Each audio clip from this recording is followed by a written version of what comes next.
This is the Alpha Human Podcast. I'm your host, Lawrence Rosenberg, and today's guest is Michele Rigby Assad. Michele is a former undercover intelligence officer for the CIA's Directorate of Operations, where she specialized in counterterrorism and counterintelligence, operating in some of the world's most volatile regions. Over the course of a decade, Michele conducted high-stakes missions in Iraq and other classified locations, mastering the art of persuasion, behavioral analysis, and risk assessment under extreme pressure. Since leaving the CIA, Michele has applied her expertise as a security consultant, drawing from her firsthand experience in war zones, high-risk environments, and global intelligence operations to teach others how to assess threats, overcome adversity, and operate with confidence. Michele's best-selling book, Breaking Cover, My Secret Life in the CIA and What It Taught Me About What's Worth Fighting For, offered readers an inside look at her time in the agency, revealing hard-earned lessons on resilience, courage, and finding purpose. In her new book, Get Off the X, CIA Secrets for Conquering Obstacles and Achieving Your Life's Mission, which we will cover today, Michele applies the same life-saving principles she learned in the CIA to help people break free from fear and uncertainty and gain the clarity and confidence they need to take action, overcome obstacles, and realize their full potential. Michele, welcome to the show. Thanks, Lawrence. That's a great introduction. I love it. Well, listen, I got to tell you, Michele, I read Get Off the X, and I have to say I'm inspired. Right? What I love, what I love most is how you weave these powerfully moving stories into the methods and techniques you share for overcoming obstacles and barriers. A lot of what you've learned about navigating chaos and unexpected setbacks and high stakes dilemmas weren't strategies you intentionally developed in the moment. They were simply, it appears they were simply how you survived and adopted and managed to push forward. But now in hindsight, it seems you were able to recognize patterns and turn those experiences into a framework that now helps others kind of do the same. And what I find fascinating is how the very actions you and those whose stories you recount in the book, how those actions that you took in the face of fear and uncertainty became the very foundation for a methodology that empowers others to rise above challenges they don't yet know how to handle. So this book definitely resonated with me, and I believe it will for others as well. Awesome. Well, I that means I achieved my mission with that book then, because that's exactly, um, this book is for me is not a resume builder. It's not an ego booster. It's not, oh, look at me, I wrote two books. It really, my heart is so much for helping other people on their path, because I think life is pretty hard. And at the end of the day, I think deep within ourselves, whether you really realize it or not, we all have this need for meaning and purpose. And so if you're going to live a life that is meaningful, you're going to have to do hard things. That's just what it requires. It is the opposite of what social media and culture is telling the younger generations, which is if it hurts, don't do it, Mm, which I think at the end of the day is a very harmful message. And yeah. I'm basically seeing the opposite counterculture here. Right. Do hard things, get out of the comfort zone. Right. If it doesn't hurt a little bit, you're not trying hard enough. That's right. So you've gone from counterintelligence to counterculture, right? Yeah, that's um, good. so I'll tell you what.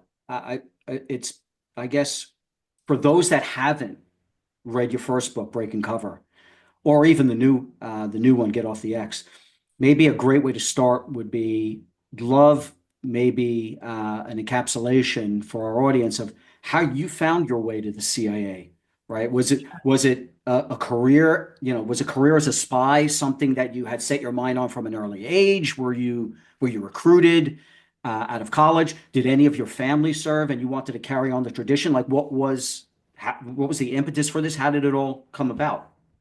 Yeah, so it's pretty fascinating because I'm from a very small town in Florida. I grew up in cow country. There were orange groves and cows and cattle. And so it was a very, very small town. My parents were not sophisticated about the world. Like they didn't even talk politics, like domestic Okay. politics. Never mind foreign affairs. I didn't grow up with any of that. But they kind of just taught me to want to be a winner. Like, so this is the foundation. They're like, you want to be a winner, and winning means doing things that are purposeful and serving others. And so, my first overseas experience was a few days after I graduated high school. So I left the confines of my small town Mhm. and headed over at the tender age of 18 to Egypt to work Wow. for a month in an orphanage. And so I was part of a group of students from the college I was about to start. And it was just a life-changing experience, as you can imagine. I Like, bet. um, and I was so fascinated by how different Egypt and the Middle East was from anything that I knew. Of course, it's vastly different. And my husband, being a persecuted Christian from Egypt, I was kind of fascinated by like you really deal with this? Like I couldn't understand. I was like, wow, that's really fascinating. So it kind of set off this hunger to understand and learn that region. Mm. And so, I can look back now, I can see all the steps that brought me into the CIA, but of course, at the time, I had no idea. So it was like, okay, I did this volunteer trip. We did like a mission trip to Russia and Ukraine after the fall of the Soviet Union. That was Interesting. fascinating. 93, when there was like we were some of the first Americans these Russians and Ukrainians had ever seen. Wow. Uh, and then I did a semester abroad as a junior. So I went back to Egypt for a semester, spent 3 weeks in Israel and the West Bank, learning about the region, learning about, the peace process and all of that stuff. And then I kept just making these decisions. So then I started teaching myself Arabic. Okay. Uh, and then eventually I said, I don't know what I'm going to do with this, but I think I need a master's in Arab studies. So I applied to Georgetown. And this is so far off the beaten path of like my family, my friends. Like, what are you doing? Mm. What kind of a job could you possibly get out of a master's degree like that? Right. It seems Maybe a so, teacher. Maybe a teacher, right? Like that's right. yeah, right. So esoteric. This was pre 9/11. And then I was going through the process of, so the CIA comes and recruits from local universities. So they came and they had recruiters talk about what is it like to be a spy? What is it like to live undercover? What is it like to serve your government overseas? And it never ever dawned on me that I was CIA material. In fact, I was absolutely certain I was not, but I needed a job. So I put my resume into that pile because you remember the old fashioned days of physical resumes. Yes. And then I put my job and my resume into every single job application file in the Career Center. And at the end of the day, that was literally the only callback I got was from the CIA. Wow. Okay. It was But so odd. of all the possibilities, the CIA. Yeah. Amazing. I joke, but it's not even really a joke. I'm like, I couldn't get hired in DC until I got into the CIA, which is mind-boggling. So obviously it was meant to be. Um, And so it's kind of a complicated story, which I go into in Breaking Cover because it's quite interesting, but I Yeah. won't go into it here. But my husband and I both get in. Joseph literally starts tradecraft training 3 months before 9/11. So it's a whole year of tradecraft training you have to go through in order to really like get certified and become an intelligence officer. And then my training, and then so my husband is just right in the beginning of this training, 9/11 happens. Wow. Yeah. And so here you have someone who went to school with kids whose parents were terror cell leaders in Egypt. He went to high school with kids whose parents were terrorist leaders. Wow. It was like, and here he has native level Arabic. He's from a deeply Christian family, very active. His parents ran this orphanage. They had, a very amazing ministry to orphans and widows and all of that. And here he is pre-positioned. Here I am, a little girl, a young woman from rural Central Florida who just felt this passion to study the Middle East. Mhm. And my training started 3 months after 9/11. Okay. So his was 3 months before, mine was 3 months after. As soon as we finished tradecraft training, we were off. We were off to the races, still not really knowing what in the world this job is. Mm. spent the next 10 years of our lives mostly in the Arab world Okay. doing counterterrorism work. Wow. So a very interesting set of circumstances, and you get way more into this book in Get Off the X as well as your first book, Breaking Cover.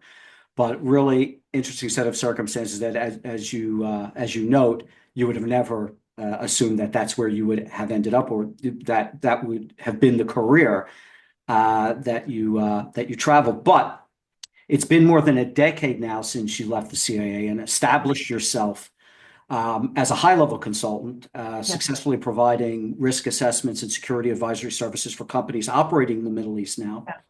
And throughout your career, you've consistently applied that tradecraft you mastered, leveraging the get off the X techniques you describe in your book, such as, I'll name some of them, inertia breaker. You call these inertia breakers, power moves, probes, controlled detonations. These are some of your methods, your techniques. You use them to navigate obstacles in high stakes situations. And I'm really interested in diving into some of the tradecraft and methodologies that you use to overcome challenges. But before we get into that, what is the X? What is the X? I know. What is the X that we need to get off of? So right before we were sent out to the field, of course, the CIA was now, post 9/11, sending us all over the world, places that are really dangerous. So they had to give us this counter ambush training, which is like, how do you survive a terrorist attack, which often occurs in the field, but, cartels and criminals. And when you're in these places, you are the enemy. So you are driving around, you are existing in places where there are a lot of people who don't like you, to say the least. So this counter ambush training was training us to fight the natural human freeze response. So when you're under massive stress and an attack has been launched against you, you're overwhelmed by like, what is happening right now? And what should I do about it? So we tend to freeze. It's like a very human response. But freezing is what gets you killed, because as they explained to us, that site of the attack is literally referred to as the X. That location's been chosen by the enemy because they have some sort of advantage, like cover, concealment, ability to get away quickly. And so your best chance of surviving an ambush is to get off the X, literally to move. And if you're in an operable vehicle, you want to stay in your vehicle and drive off the X. Mhm. But sometimes, worst case scenarios, RPG underneath the carriage and blows up your car and you're not able to drive, or shoots out the tires, and so you've got to have the wherewithal and you've got a lot of fear going on, but you've got to push through the fear to get out and run. And so what they would say is your best chance is always getting off that X. So after taking that training multiple times and actually having to use that training in the field, I'm certain it saved my life. I realized, I'm like, man, this whole get off the X training is not just helpful from a survival perspective, but also life. Life is like the X. The X is our comfort zone. And I realized like how often we as humans fall into the comfort of the X, because when you think about it evolutionary wise, it's hard to change our direction. It takes more energy to do something new or different. So we get into these well-worn cycles of our lives. It's very difficult to have a moment where you realize like, this situation is no longer good for me, or I'm no longer motivated, or I can't get up on Monday morning to go to work. Like there's so many red flags that tell us you're on the X, you're stuck on the X. So that's what the X means. Wow. So yeah, I mean, it's a great metaphor for everything that we face in life. As you said from the very beginning, life is hard, and so the X is going to appear not just on the battlefield, right, but just day to day in our lives. I'm going to take a quote from Get Off the X. So you say that, quote, life is a tug of war between the lightning speed of change in our postmodern world and our own physiology, bodies wired to conserve energy and survive. Anything that challenges this very efficient, well-worn circuitry requires the output of energy and effort, as you were saying. And let's face it, life is a daily confrontation of glitches, troubles, questions, and dilemmas, whether they're planned or unexpected and unwelcome.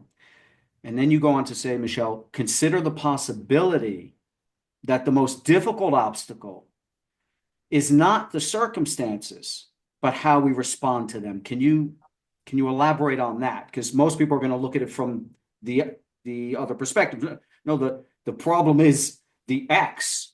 You're saying no, no, no, that's not the problem. It's the so you talk about that.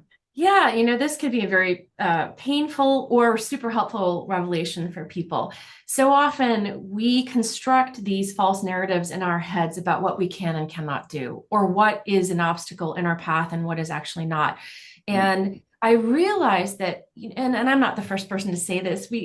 People say this a lot, but it's so true that the thing that most holds us back is not circumstances, but our own head and what's going on in our brain and what we think we can do and what we think is possible. And so we tend to talk ourselves out of opportunities because we think maybe I don't know if I can do that. Like, I don't know if I'm CIA material. But I realized in my own life that when I challenged this self-limiting mind talk, that it turns out I was capable of so much more. And I had to press forward hard in order to realize that. So I'm trying to help people understand that the first thing is your own self-limiting ideas that are in your head. mm, mm. You know, you really start to get a sense for the real trap. It's Yeah. it really is the actions that come after finding yourself there. But as you're saying, hey, you don't even. So sometimes you don't even know you're there. So in the book, you talk about, um, for instance, the Dunning-Kruger effect and how cognitive biases and comparing ourselves to those who, appear supremely confident can hold people back. Can Yes. can you elaborate on how like comparing ourselves to others actually keeps us glued to the X? Oh gosh, boy, does it ever. And I realized that when I first left little Central Florida and went to Washington, D.C. after Joseph and I got married. And Mhm. suddenly you're in a world full of type A personalities. And boy, was I intimidated because I thought, my God, these people all know what they're doing. Because they projected confidence, they spoke with confidence, they acted with confidence. And I thought, well, I don't have confidence. So that must mean they know what they're doing and I don't. Mm. So that's what I thought for years in DC. All of these people, and it's true that I really was so very naive that I had a lot to learn. So that was accurate. I had so much to learn from zero. But one of the things that I realized looking back, so I have this CIA career, and I would return to Washington, and I suddenly had a breakthrough where I realized most people were just BSing it. They're just really good projectors of confidence. Aha. And now that I had substantive expertise, now that I've built up my knowledge of in the Arab world, and I've had all of these experiences in the Arab world, and I've lived in the mean streets of Cairo and all these survived in all these locations, I would interact with those people who look so confident, and I would realize they had no idea what they were talking about. They were Oh. just big talkers. So we run into, I mean, so is it your assessment that the majority of people that we end up comparing ourselves to really don't like they're really just a projection. They're Yeah. is that the case? So do you I think find there's a lot of, I would say there's so much wisdom in knowing what you don't know. So I see that people mm, very experienced and very intelligent, have high levels of emotional intelligence, are very humble people. And I find that the people who have, this much knowledge, but project well or have more like narcissistic personalities, they're just big talkers and they don't actually, they think they know more than they actually do.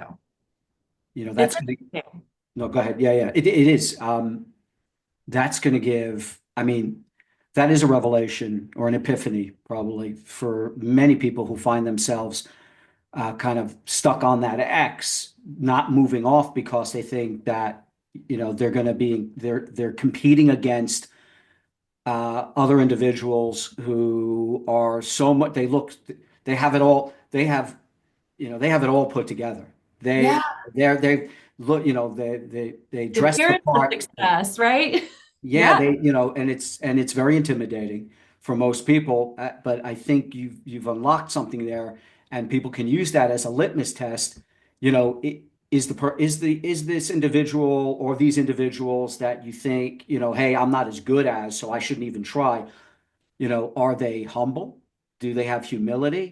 Mhm. Um, or, because if so, then they're the ones you need to, those are the credible ones. Yeah.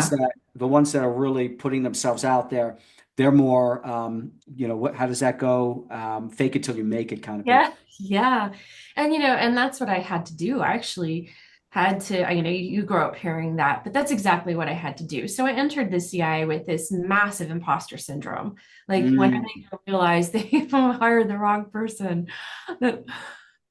you know, And then I said, well, okay, I gotta fake it till I make it. And so I did my best to fake it. And I think that's great. It's a great strategy. Like, mhm. you have to do that until you have sufficient like life experience and depth of knowledge to back up the confidence.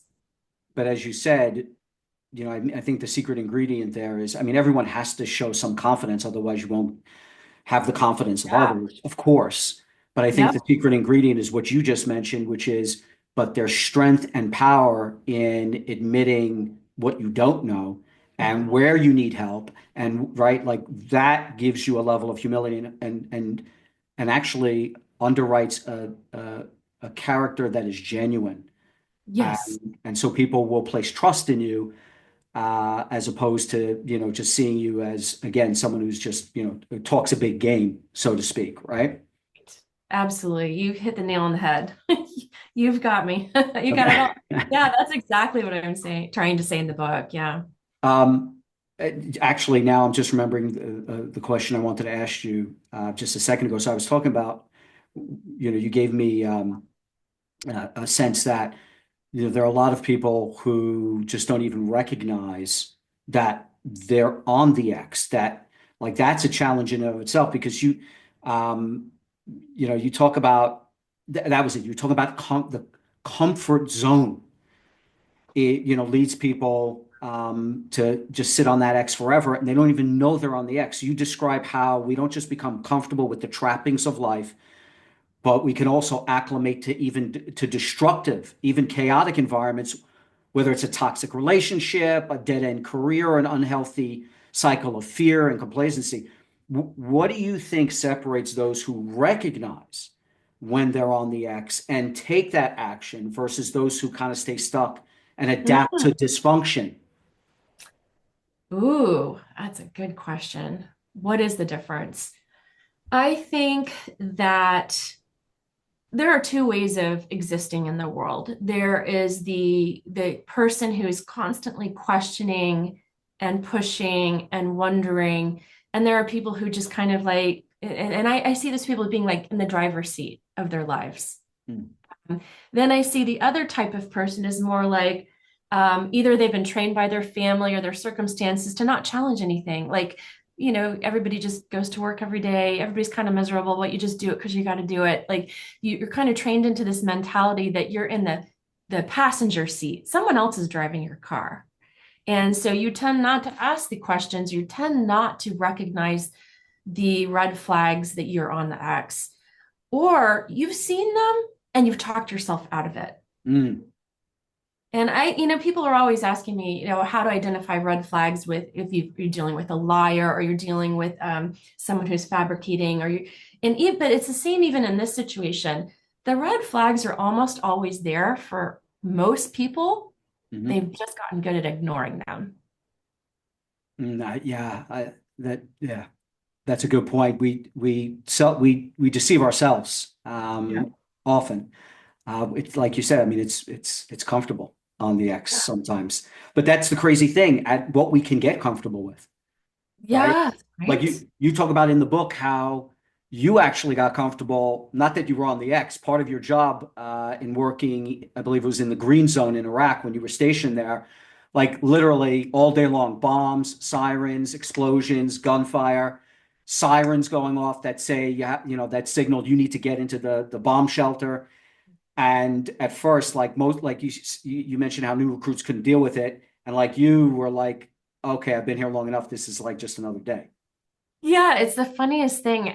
Yeah, that whole situation made me really think about how you come to accept a bad situation or a toxic relationship or something that's bad for you.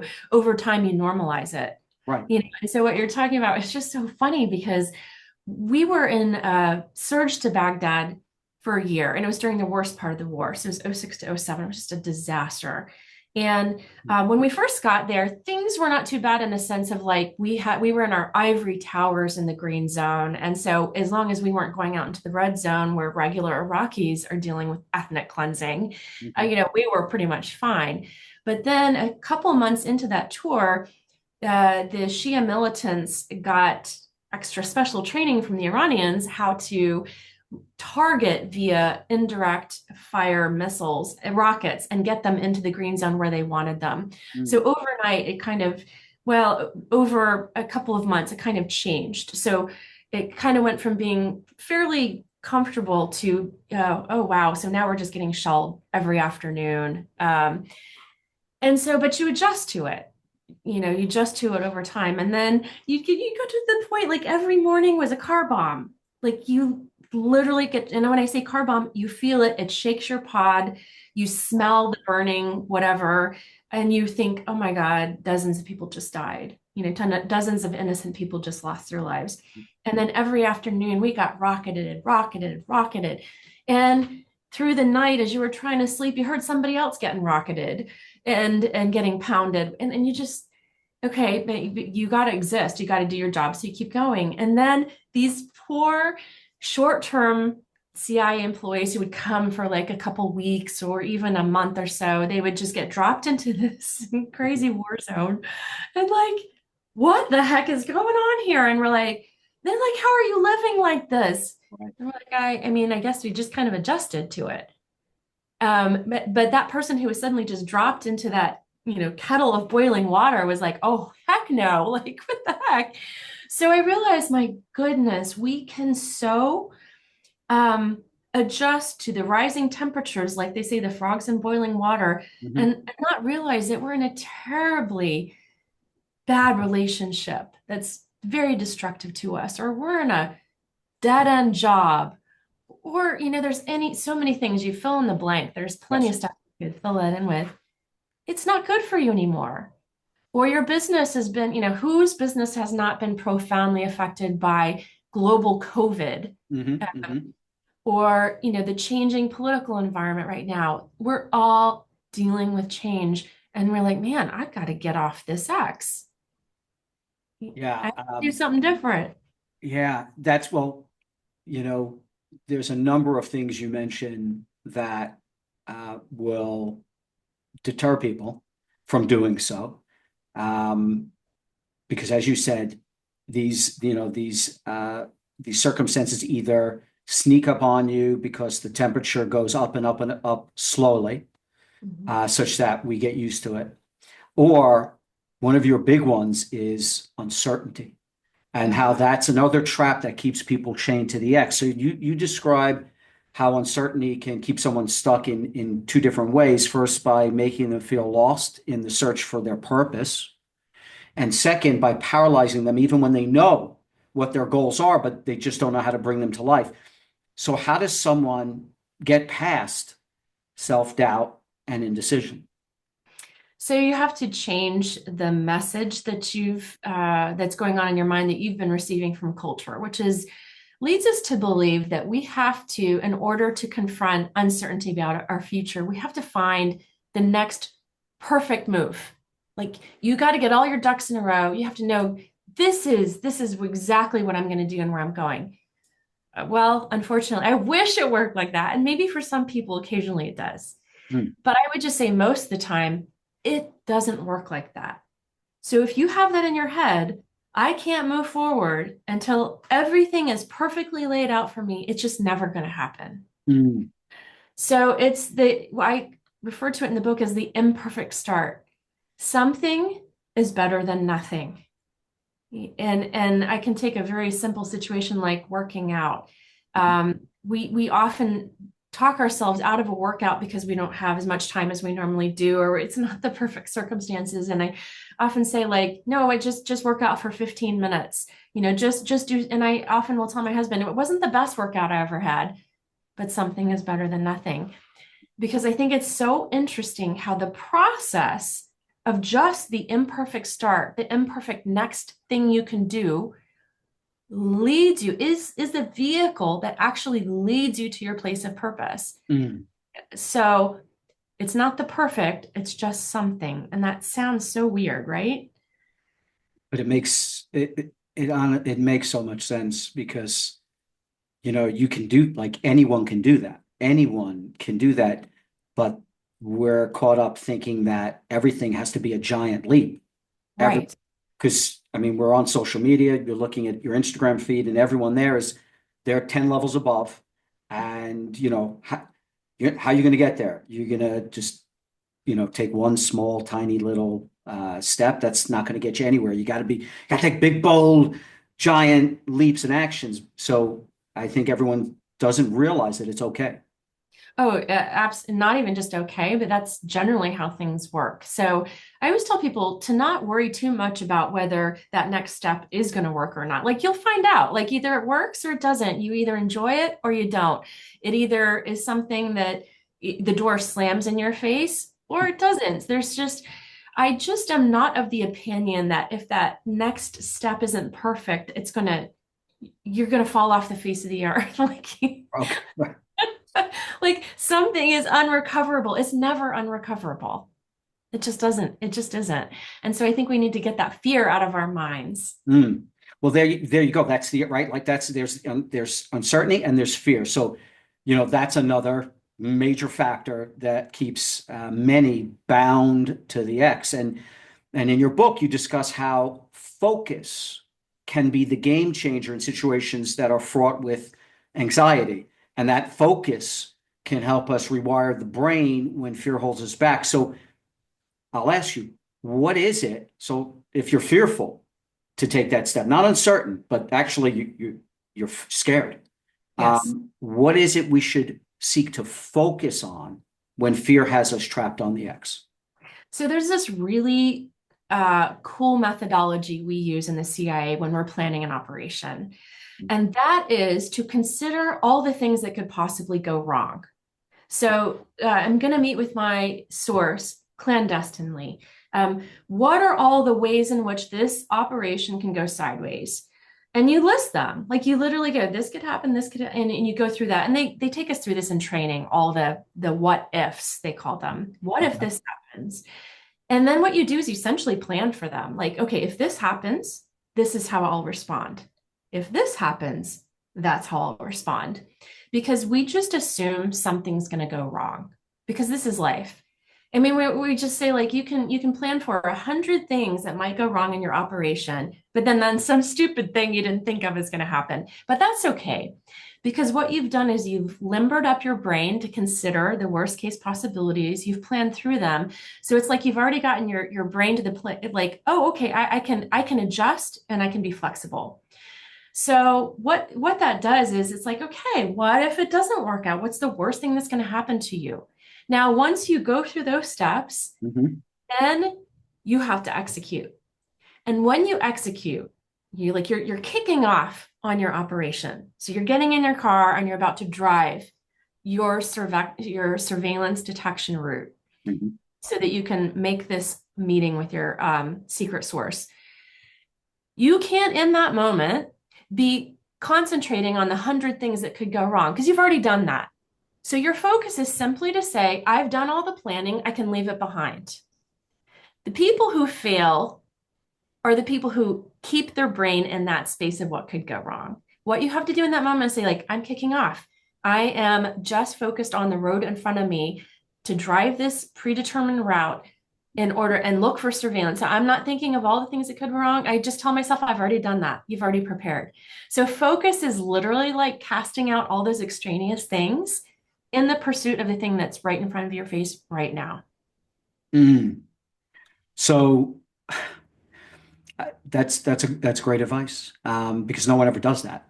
I mean, unless you've been trained, Yeah. like you've just, and I guess that the act of writing down all these worst case scenarios, as you're writing them down, it takes a lot of the unknown out of them. Yes.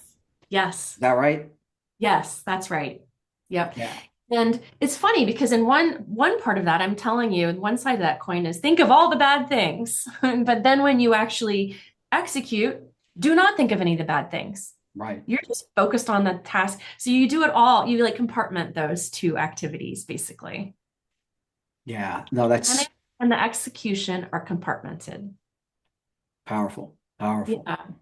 Um, and just rewinding for a second, you were talking about taking those, and again, those are like, again, everything like you're breaking things down into steps. Like, okay, something is better than nothing. Oh, what could go wrong? Well, let's look at each step. So again, just I think when you start like deconstructing things, everything becomes maybe a bit more manageable. I think you also talked about this concept of, um, back to your idea of, something's better than nothing. You talked about behavioral activation, Yeah. right? Like, which is, can you describe behavioral activation? Yeah, so behavioral activation is simply that a little bit of energy begets more energy. That was it, right? Yes. And so I'm sure there's some physics behind this. I'm not a physicist, but it's again like that inertia, like breaking that inertia takes a lot of energy. But once you start moving, Right. then then that's easy. So it's just Yeah. that start. So behavioral activation is also, um, it's saying that I'm going to focus not on the fears but on my behavior, and Hmm. as you do things then the fear like goes behind you. So in the process of just moving forward, I don't want to be a person who is guided by my anxiety. So that means I am with this concept of behavioral activation. It means I'm going to get out of my room and leave my devices behind, get Hmm. out of my room, and go walk down the street because that is going to create energy I need for the next move that I need to make. It's basically saying how I feel right now does Hmm. not define me. I'm going to do something to break that inertia or break that anxiety or break that, so it's always moving in the direction that you want to head in. So that's another thing. Again, it illustrates how when you were talking about a small step, it could literally be put your phone down, take a walk. Literally Yes. that like that basic step is, something that then you can use as a stepping stone for Mhm. maybe your next move. But even something that basic, will help Yep. people get off the, yeah. Again, very powerful. So I'll quote you again from the book. You say, and this kind of goes back to that thing we were talking about before. You see all these confident people, but you talk about the confidence barrier. You say, don't worry if you lack confidence. Contrary to a common assumption, confidence is not the standard by which a person's capacity for success is measured. So so I wanted to ask you about this because, again, it would appear that confidence is should be the standard, right? Oh, for a person's capacity because they're confident they could do it. How much confidence? Is there zero confidence they can do it, or no, supreme confidence, or somewhere in between? That gives us a good gauge for whether or not. But you're saying no, no, no, no, no. That's not the standard. So, what is your ability to achieve? Do you think what should it be measured by? Um, your willingness to challenge yourself, um, your willingness to push into an area that is uncomfortable for you.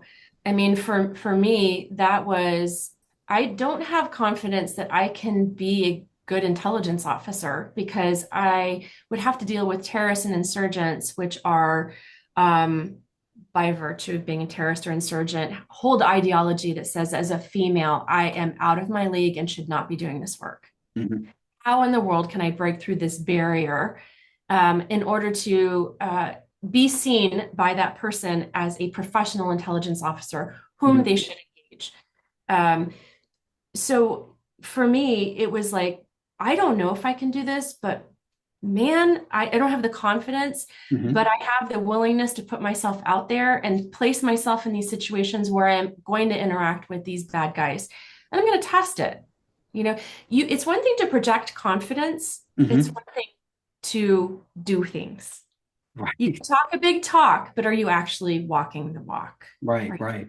You actually have a great story in the book about just what you described there. So that's something everyone should check out. It's a great story about how you had to have those conversations, conduct those interviews with terrorists and their associates who definitely didn't think you should be in that room questioning them by any stretch. And, somehow you managed to even break through to them. Yeah, Um, which was so fascinating, like the psychology of that challenge.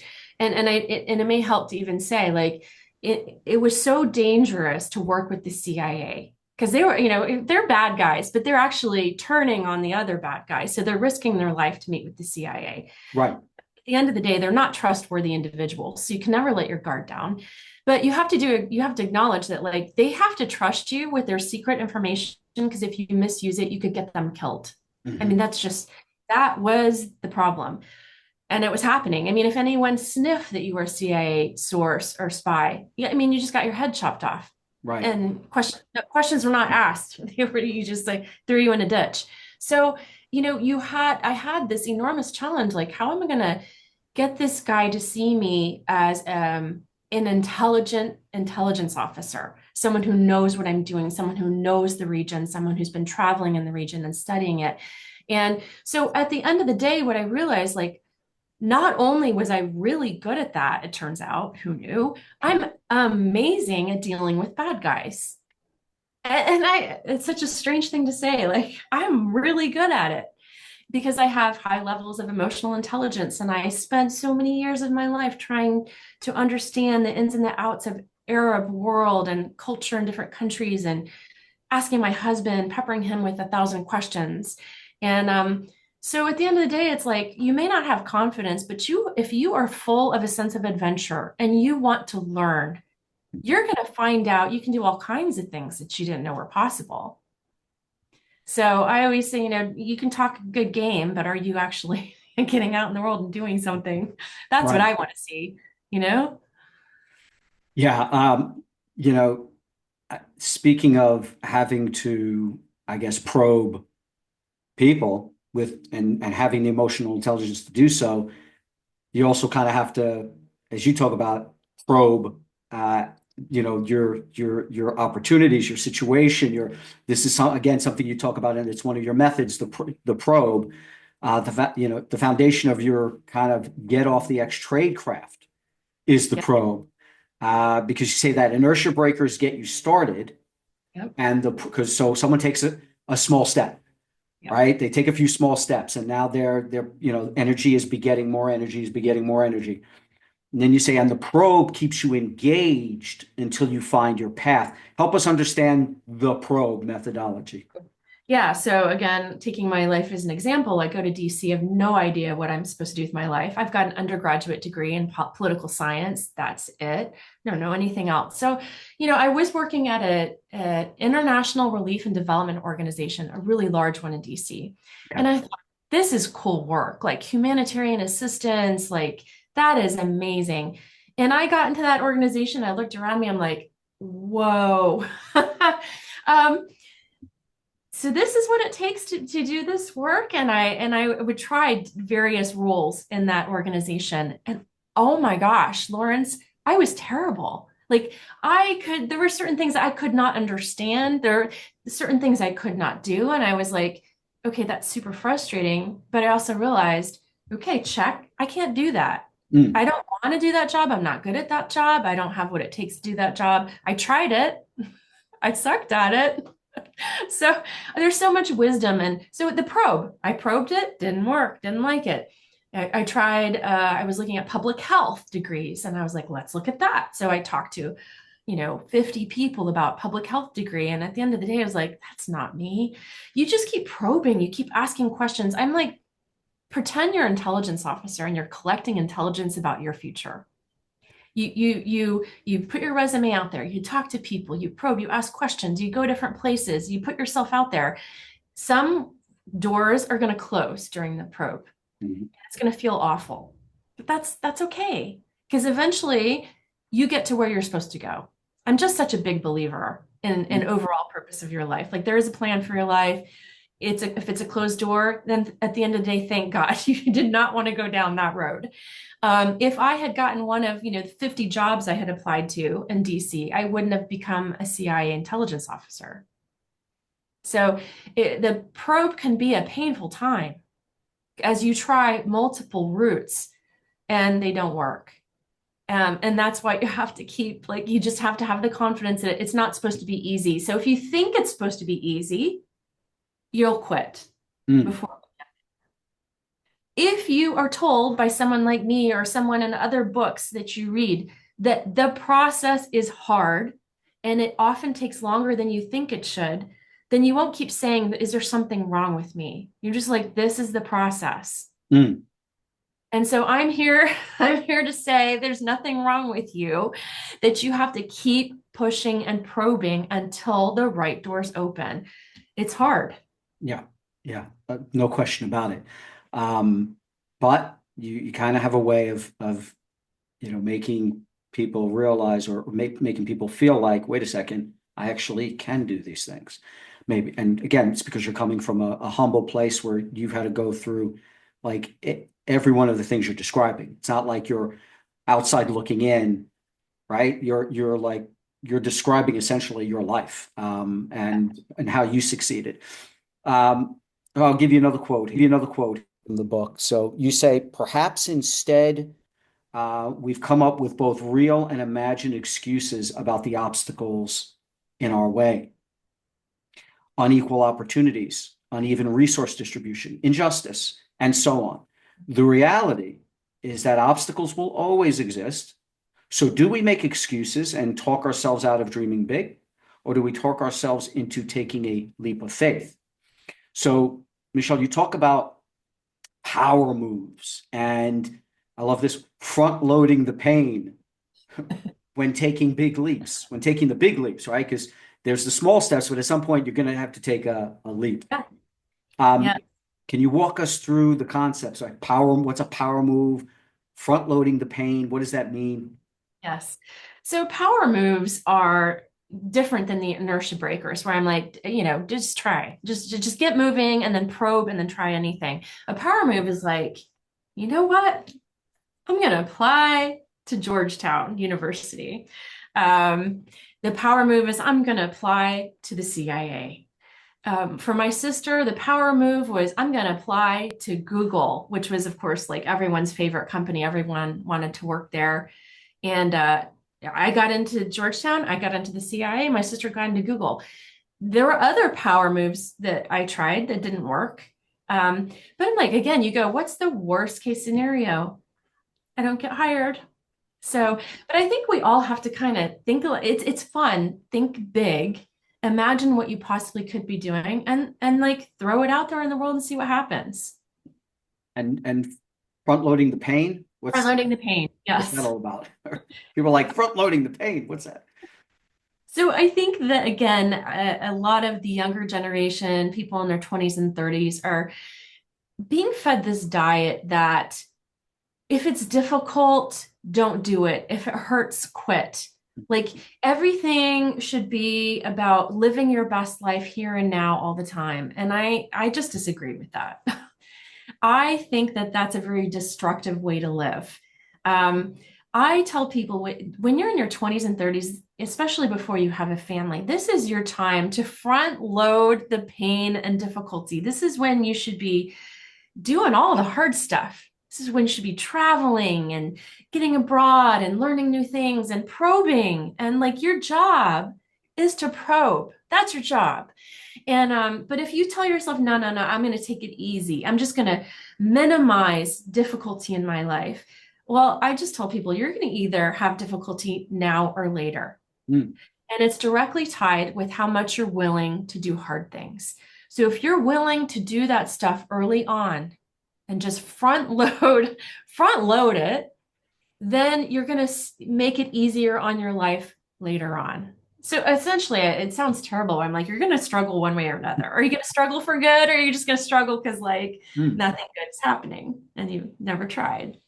Right, right. No, I love the idea of the power move because it's like, most people, again, some people might fantasize about, being a CIA operative, but they're just not going to apply because there's no way they're going to get it. Why bother?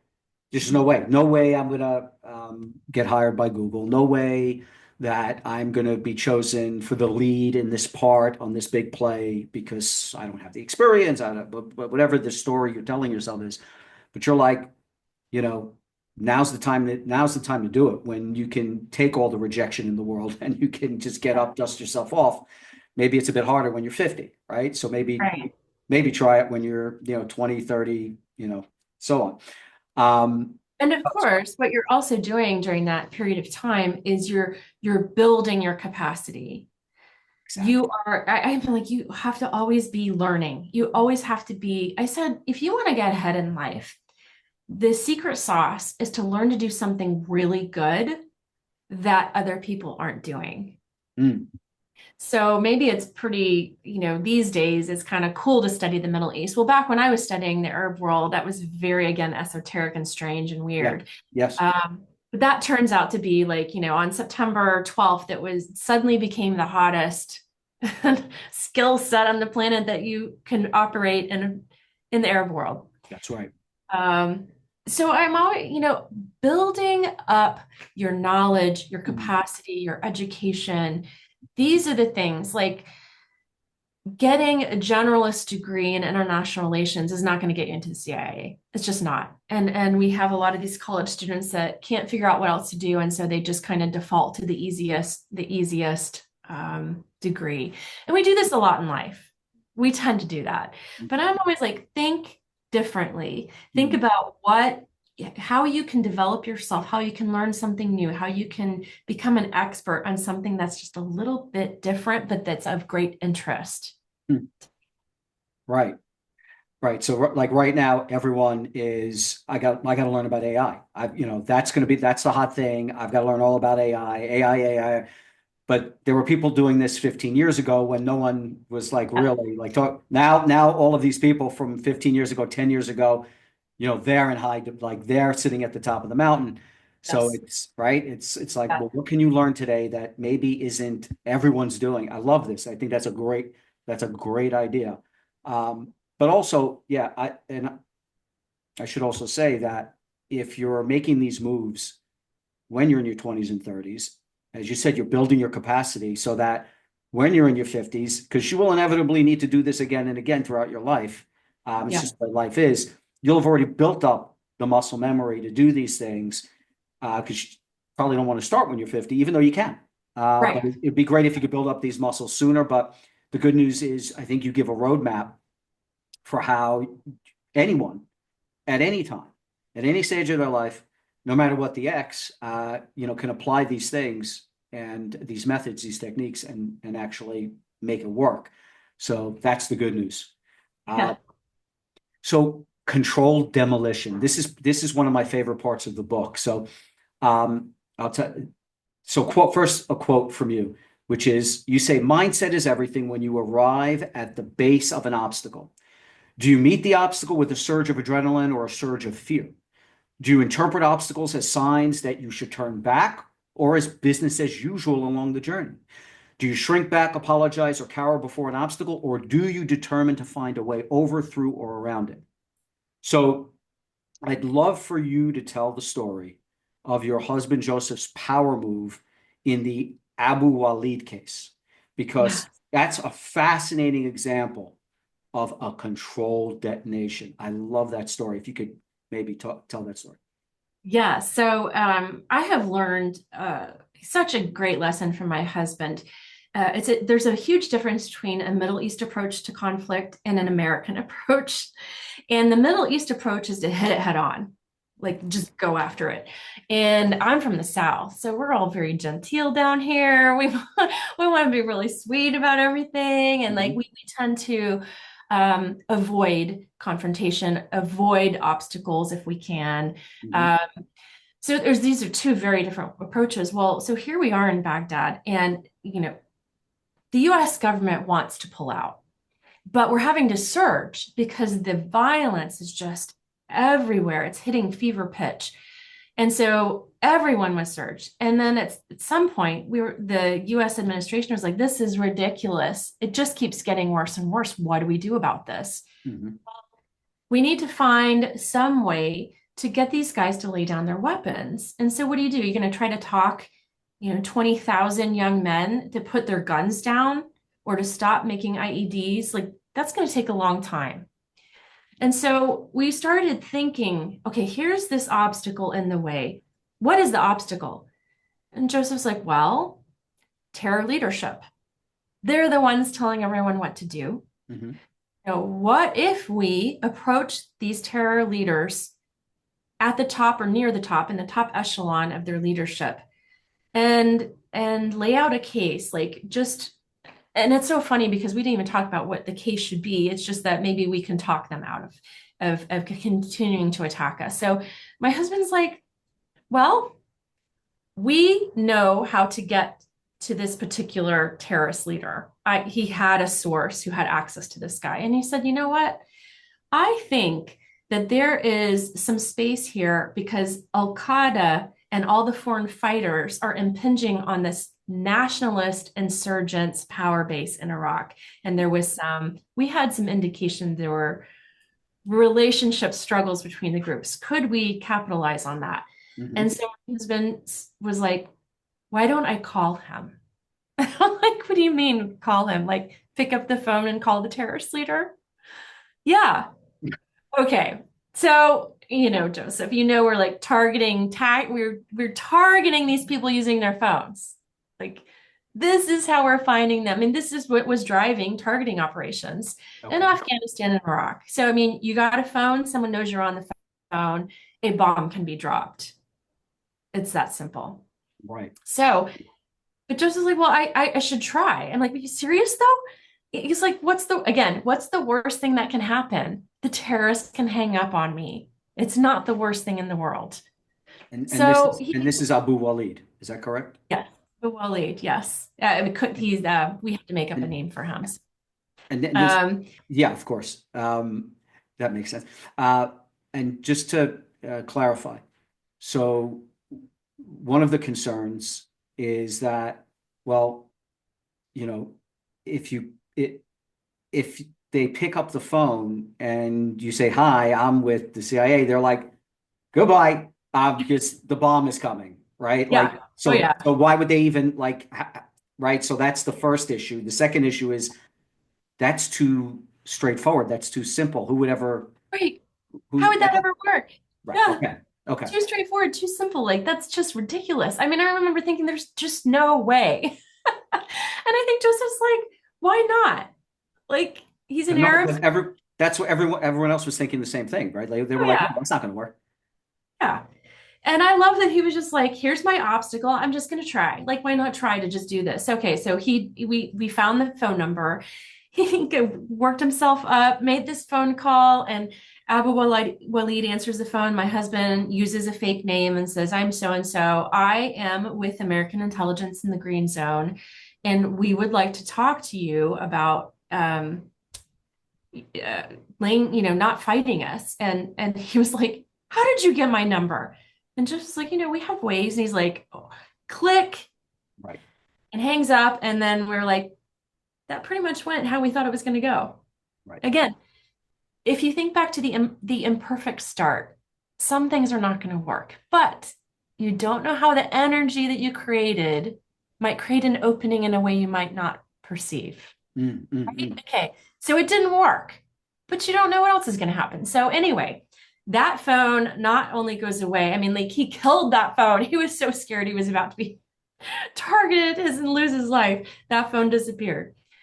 We have great targeters in the CIA who, after some bit of time, were able to find another, we call it a selector, another identifying phone that we thought he could be using. So once again, Joseph was like, I'm just going to try again. So he calls Abu Walid. He answers the phone, which again is another shocker that he even answers.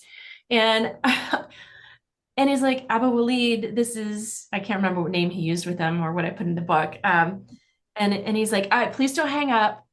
I really wanted to talk to you about insurgent engagement initiatives with the coalition. We really want to bring you in. And he's like, I'm kind of interested, but I'm scared you're targeting me and I need some guarantees. I need you to bring in the Saudis and the Egyptians, and we all need to, like, they need to guarantee my safety. And Joseph's like, you know what, Abu Walid, I'm sorry. People are dying. We don't have time for this. Either you trust my word or whatever. Like, sorry, I'm not being coy. I'm not trying to target you. We just want to have a meeting with you. He ended up taking Joseph's phone number and he said, let me think about it. I'll get back to you. Well, was not bad. He listened. Right. And again, we were like, oh, wow. He even answered, he listened. And then we didn't hear from him. And then a couple or few weeks go by, and suddenly, coalition forces erupt. Like, we got one of the top 10 terrorists. We just arrested this person coming over the border. And guess who it is?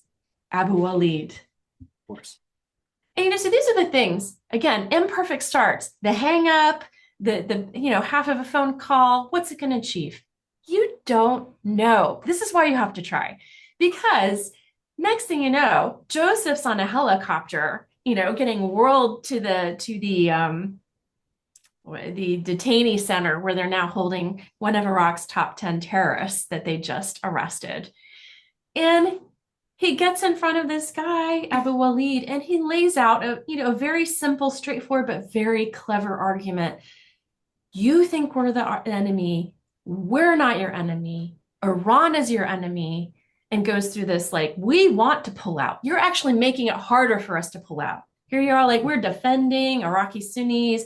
We're shooting you. And he's like, you're making it worse.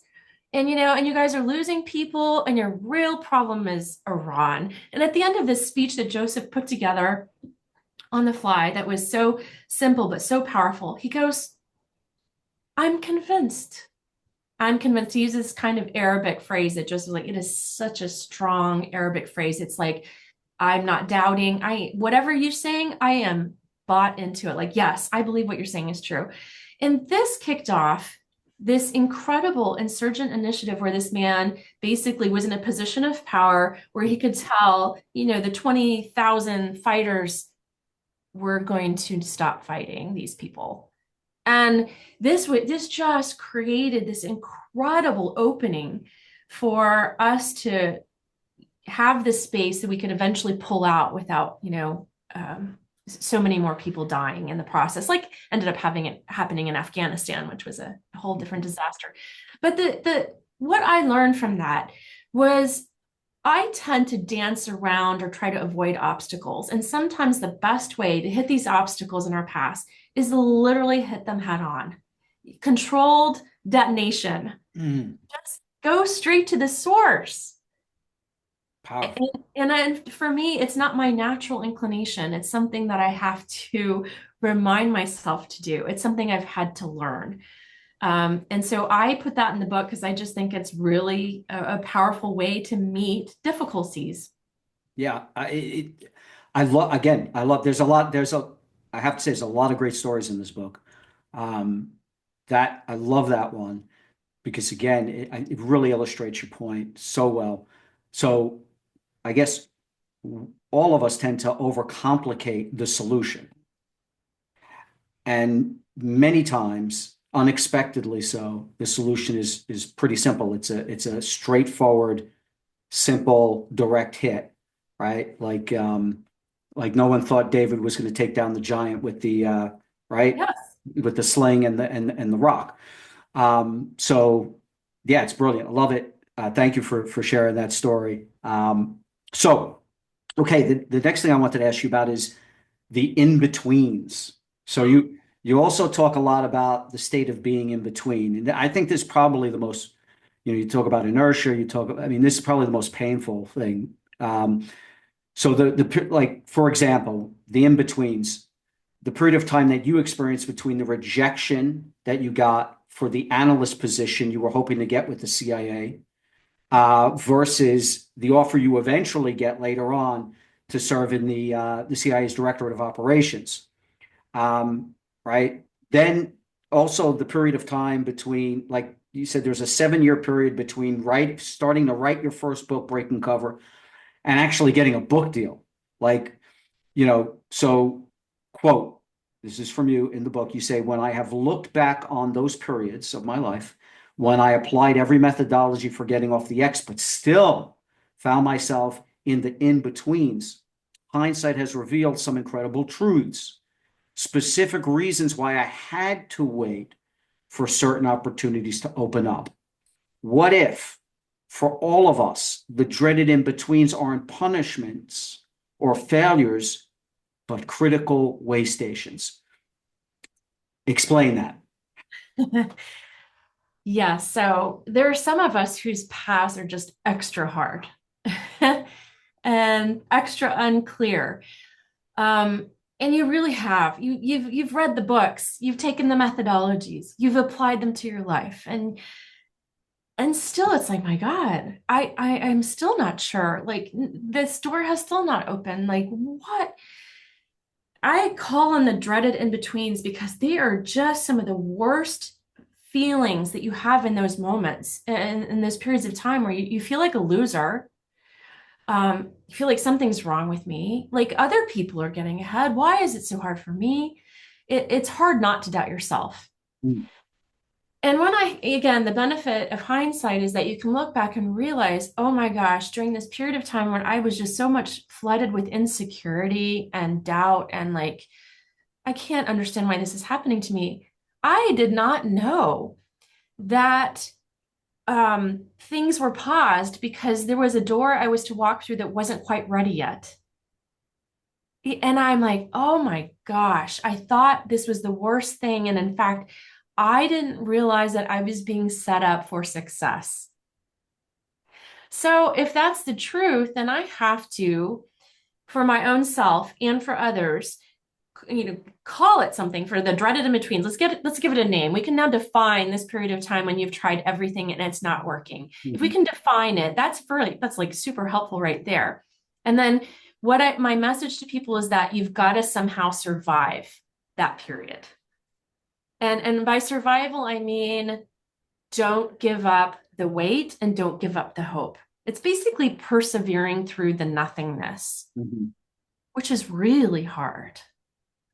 It is. I think that, and you alluded to this earlier on, but that whole idea that, I mean, but now you're fleshing it out, which is that actually there's a reason, Yeah. that this is happening, right? Like this is supposed to happen. There's a Yeah. plan, Mhm. and this is meant to show you, to set you up, like you said, for success. You can't imagine that. You can't see it now because you're in the desert.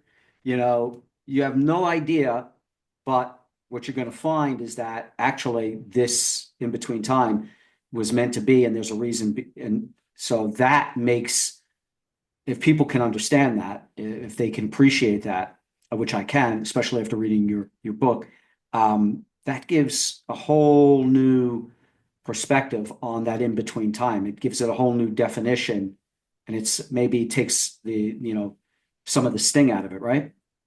Yeah. It's impossible to persevere if you don't have hope for the outcome. So if I can provide um, some wisdom that in the wait, because of the wait, something is actually, it is going to move forward.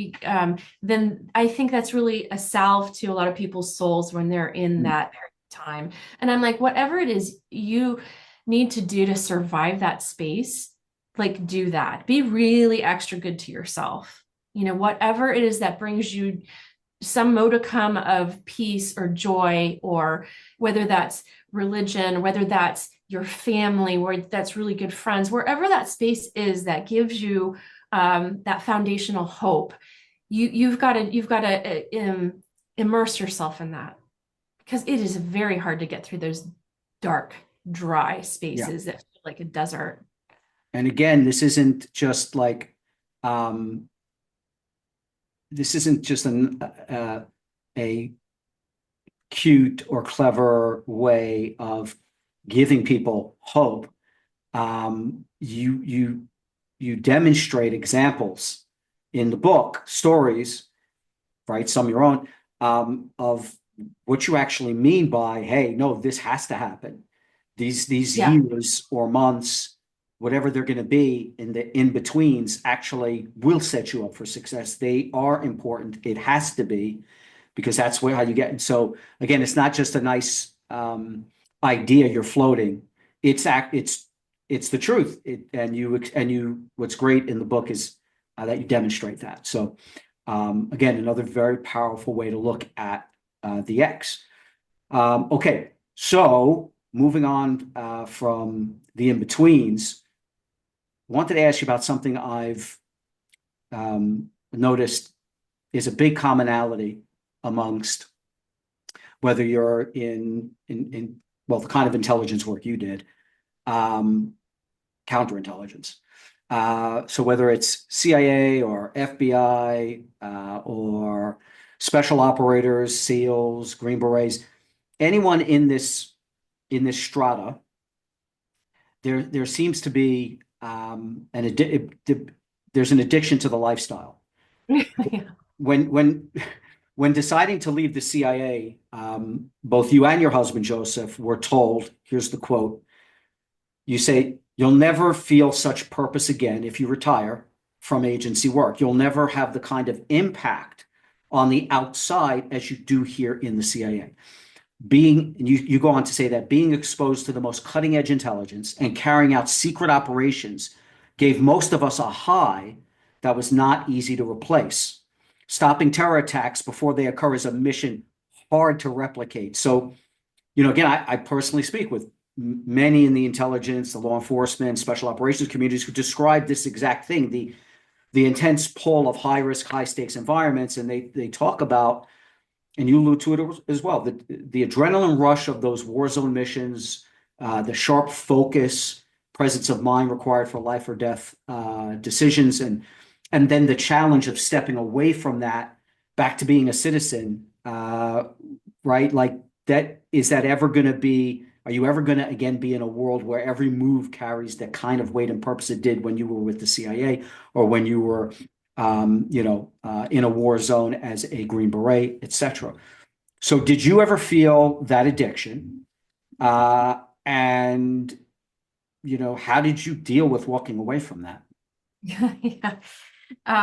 Oh yes. We really struggled with that, because I just know myself very well. I am a person that needs purpose. Like, there's some people who never think about their purpose. I Mhm. think about mine every single day of my life. I'm just weird in that way. I don't know why. It's how God made me. But so for me, it was like, oh my gosh, if we leave here, I had this fear of not only being relevant, it was just like we literally are saving lives every single day. Mm. Finding the car bomb before it explodes. We're digging up the IED before the soldiers walk over it and lose a limb or their life. We're finding the safe house where the half tortured Iraqi citizens are, and we're saving their lives, and they're just hours away from death. Like, how you just can't imagine, like, what on the outside could you possibly do that brings that kind of satisfaction and meaning. Mm. And so there's this level of fear of not being able to do something that means something to other people's lives. And then there's the adrenaline rush. So my God, you become an adrenaline junkie, because especially after Baghdad, like Baghdad was the ultimate. Um, running. Oh my God, even though I had a desk job, I'm running up and down steps with threat reports to the liaise with the military to save lives. It was just hair on fire, which of course at the time was exhausting. but then you get addicted to it. And you just have this concern that, man, on the outside, is life just going to be really boring? compared to that. In comparison, right? But at the same time, you're pretty exhausted. So 10 years of that, it kind of sucks the life out of you. Mm, So even within the agency, our trajectory was a bit abnormal. Like we really did go to like the hardest places. So even within the CIA, I would say our careers were unique in that regard, okay. unique, difficult. Um, and there are, I'm sure people like you talk to in the military and special forces were the same way. You just get sent to one war zone after another. Like, so it's the same experience. But what I have found, I had to believe, I just felt like after that 10 years that we were being called out of the CIA, that there was like a spiritual calling on us, and that there was going to be something unique for us to do on the outside that would be meaningful as well, Yeah. meaningful in different ways. And the great thing about breaking cover with, and this feeds right into this question. Um, when we left the CIA, then we almost got freed up to do operations that were, we essentially were called to help persecuted Iraqi Christians who were displaced by ISIS and sitting in a camp in northern Iraq, Mhm. who had been chased from their homes and had been out of their homes for 2 years. And so we had this incredible opportunity to use this crazy skill set of ours um, in the service of people. And so we were, this is such a cool mission because it required all of these CIA skills Okay. to do the diplomacy to find a country willing to take these people, and then do all the logistics of the movement of these people from northern Iraq to their new lives in Europe. So it really answered the question. I think that was 3 years. 3 years after I left the CIA, we had this incredible mission opportunity. And so the answer to my question whether there's meaning and purpose on the outside is yes.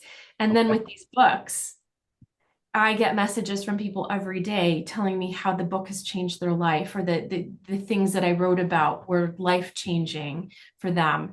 And so I'm like, wow, okay, I may not be physically saving a life, but Mm, I'm investing in a life in a different way. And yes. yeah, I love that. So, okay. So on the one hand, you're getting the feeling um, of fulfillment, right? Like you're you're you're covering for that concern that, oh, it'll never be as impactful. Yeah. So that's amazing. And then and certainly that's a high stakes situation. So you're also getting a bit of that. Okay, we're in high stakes environment. There's a high risk thing. This is, there's a big, um, so that's 3 years though. Did you go through any difficult times? Um, again, I know special operators, intelligence, this is, so I'm curious for you and even Joseph, did you guys go through that period of having to readjust, and was was it very challenging for you? Did was it hard? Again, like I said, putting aside the fulfillment that you're now getting, the lack of that kind of high speed, high risk, environment where your hair's on fire. We left the CIA and we ended up having to use all the methodologies that I have in the book constantly.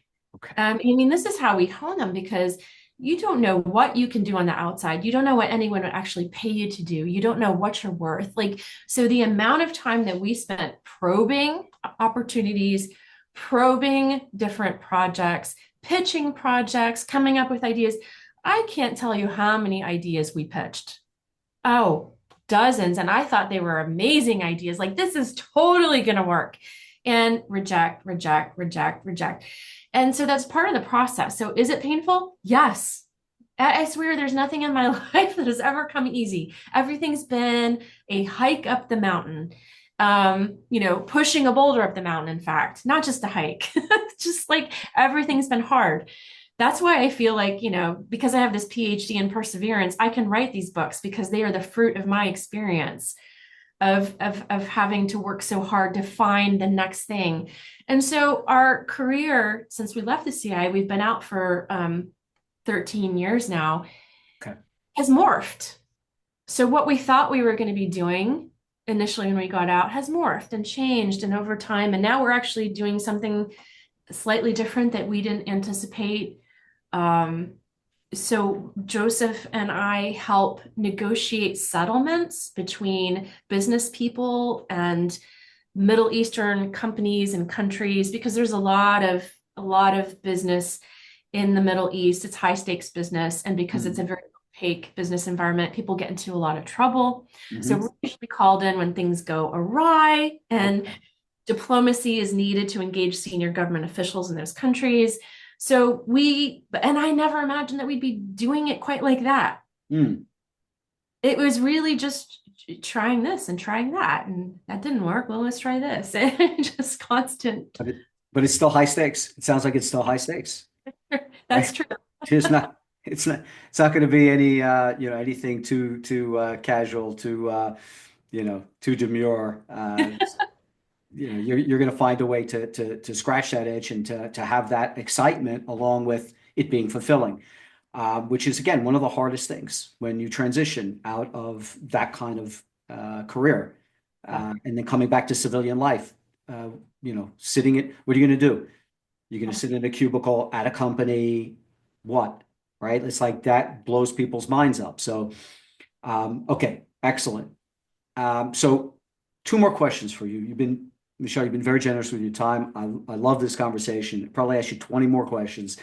Um, can you describe the concepts of emotional contagion and the elevation effect that you explore in the book? So, right, like how do they connect to your belief that, quote, our ultimate calling, because you've mentioned this now a couple of times, um, but you feel this isn't just for you, you feel for everyone, our ultimate calling is to be agents of influence, acting as lightning rods to spark good works in others, right? So when you say that, you're saying for all of us, me, anyone who's listening to this podcast, our ultimate calling, you say, is to be agents of influence, acting as lightning rods to spark good works in others. So can you talk about that a little bit? Emotional contagion, elevation effect, and what do you mean this is our ultimate calling?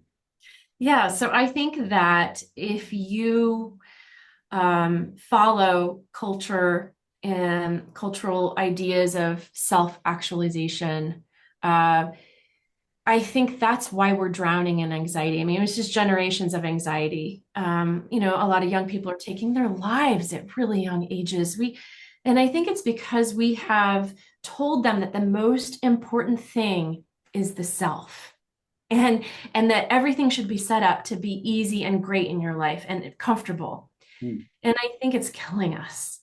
And I truly believe that we are all made to have a purpose to do good things for other people. Like we're actually designed for this. And so that if you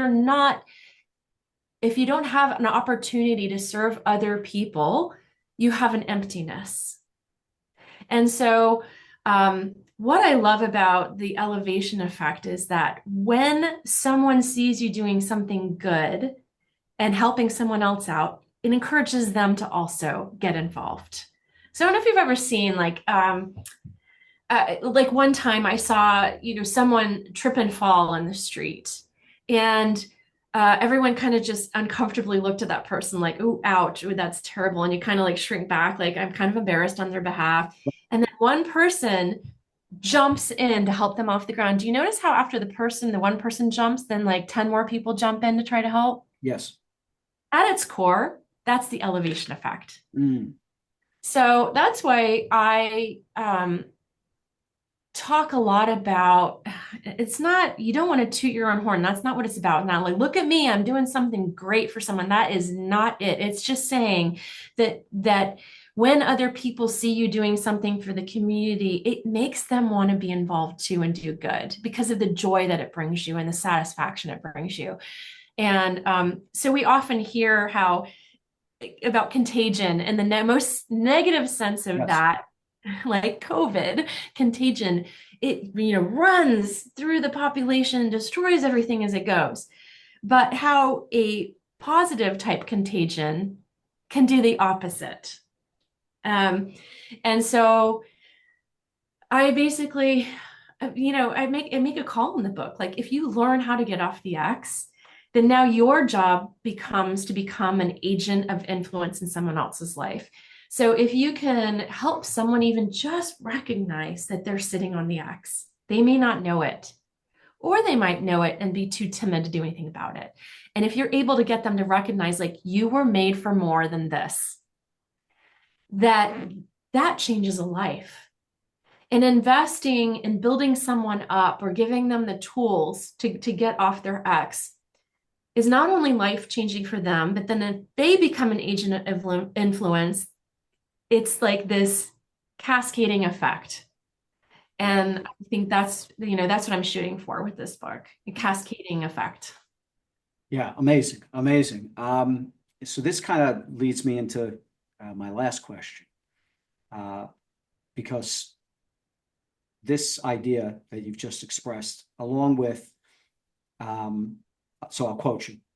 My entire life, this is you saying this, my entire life is a demonstration of not knowing until you try. I have broken all expectations of what I was able to do by pushing the envelope and throwing myself out there into the world. I would never have become an amazing intelligence officer if I hadn't challenged myself to embrace the unknown. There was no other way to learn this other than scaring the mess out of myself over and over again and trusting God with the results of those efforts. So, Michele, throughout the book, you frequently reference your faith. Can you share how your faith in God as a Christian has shaped your path and influenced your decisions and impacted the journey that you've undertaken? Yeah, so I think my faith was foundational to the perseverance piece of this. And the idea, just the very fundamental idea that as human beings that we were all created with a purpose. So if there's no God, what is all of this anyway, and who cares? Like if it's just a crapshoot of, somehow this DNA came to be and what's the point? Really, there's no point. If there's no God, then there's no purpose. And so for me, I believe every single person was purpose built.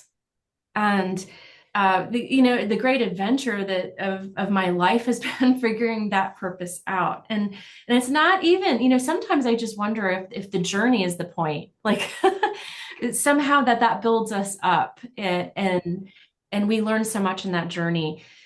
So my faith has been really foundational to believe that there's a purpose, and then to believe that in the pain, there's purpose. So it helps the way that I view difficulty.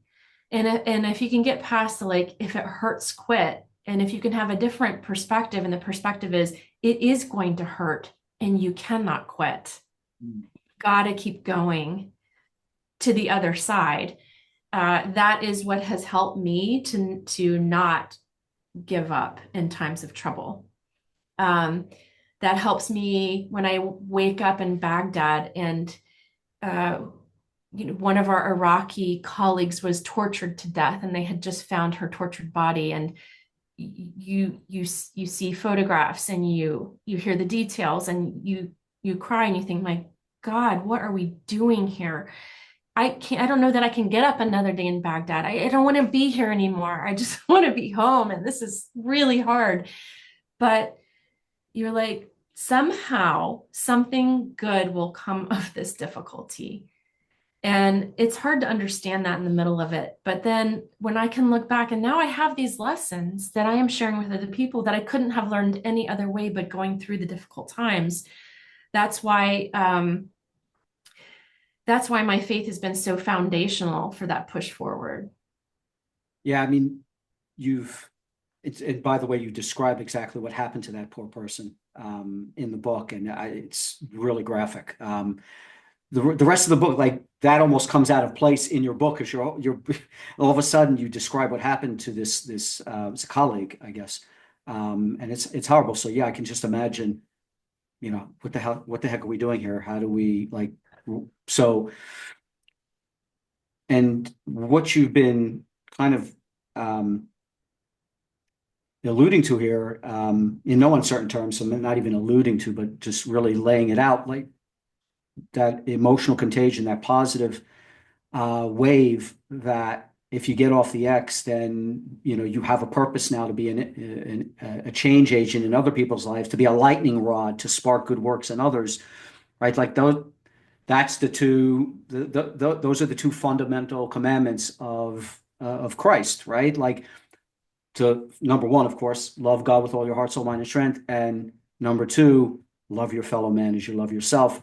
And so, you're hinging a lot of this on purpose, right? Yeah. That everyone has a purpose. And have you always, one more question, I guess. So have you always been a believer? I Um, have, yeah. Since I was a little kid. Yeah. And it has affected my decision making processes very, very, very much. Um, I guess because I always understood from the scriptures that life was going to be hard. I didn't have any illusions about that, but that if you could rely on something bigger than you, then getting through the hard times was possible. And that on the other side of that could be joy and purpose and fulfillment and peace. And I think that if people haven't explored that for themselves, they may want to, because it just changes the way that you move through the world one, and it brings so much peace. To believe that I always like to say this, my gosh, if my whole life path was in my hands, no, I actually don't want to be the captain of my ship. I know the limits of my knowledge. I don't trust myself because I don't know. And so by putting my faith in a greater intelligence than mine that knows all things, then this path that I've taken, like I wouldn't have done any of these cool things. On my own, I wouldn't have chosen any of this. I wouldn't know it was possible. I wouldn't. So I haven't designed this life. It was just a result of a lot of faith and perseverance. wow, powerful, powerful stuff. Michele, thank you so much. Where can our audience learn more about you and follow what it is you're up to? So I have a very robust website that talks about the books. It shows media, podcasts, and my speaking engagements and things like that. So if people want to know more about me, they can go there. It's my three-part name, Michele Rigby Assad. And if you can't remember that, then just put in Michele and CIA and you'll probably find it. Because it's just one of me out and online. So yeah, I'm on, and there's a form, like if you want to contact me, you can do that through my website. Amazing stuff. Amazing stuff. All right. Well, again, Michele, thank you for your service. And thank you for spending time with us. It has been really impactful and insightful. Awesome. So, Michele Rigby Assad, how can you forget the name? Michele Rigby Assad, Alpha Human Podcast. We're out.